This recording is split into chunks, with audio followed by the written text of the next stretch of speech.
আগামী বছরের শুরুতেই হতে চলেছে আইপিএল না, যদি এখনো পর্যন্ত অফিসিয়ালি দিনক্ষণ ঘোষণা করা হয়নি তবে এমনটাই মনে করা হচ্ছে। কিন্তু আজকের দিনটা খুব গুরুত্বপূর্ণ, কারণ আইপিএল এর নিলামের আসর আজকে বসতে চলেছে।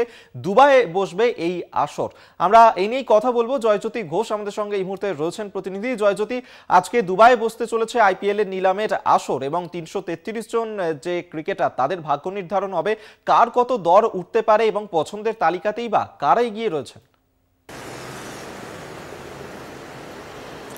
দেখো অভিক, দুবাইয়ের স্থানীয় সময় যদি বলি তাহলে 11:30টার সময় এবং ভারতীয় সময় অনুযায়ী দুপুর 1টায় কিন্তু আইপিএল নিলাম বসবে এবং এই আইপিএল নিলামের দিকে প্রত্যেকের নজর রয়েছে।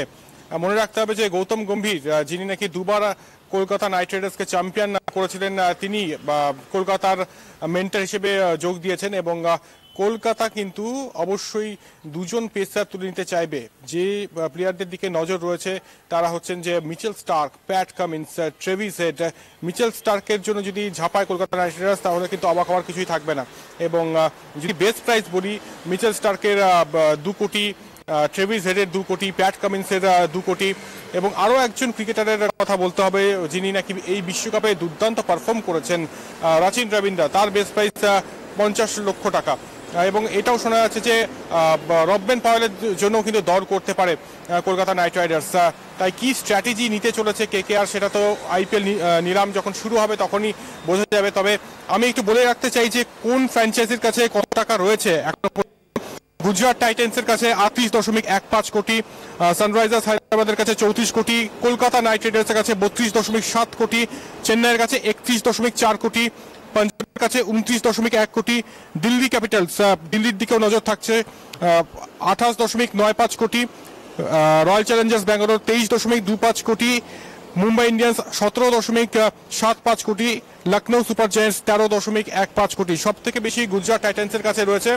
এবং সব কিছু যদি ঠিকঠাক থাকে তাহলে শাহরুখ খান সম্ভবত আইপিএল নিলামে আসতে চলেছেন। আরিয়ান এবং সুহানার সঙ্গে, তার ছেলে মেয়ের সঙ্গে শাহরুখ খান আইপিএল নিলামে আসতে পারেন, কারণ এই মুহূর্তে ছবির প্রচারে দুবাইতে রয়েছেন বাজিগার। এবং অপরদিকে জানিয়ে রাখি যে গতকাল রাতে সৌরভ গঙ্গোপাধ্যায় কিন্তু দুবাই পৌঁছে গিয়েছেন, তিনিও কিন্তু অকশন টেবিলে থাকবেন। তাই একটা টাসেল কিন্তু দেখা যেতেই পারে, সৌরভ ভার্সেস শাহরুখ।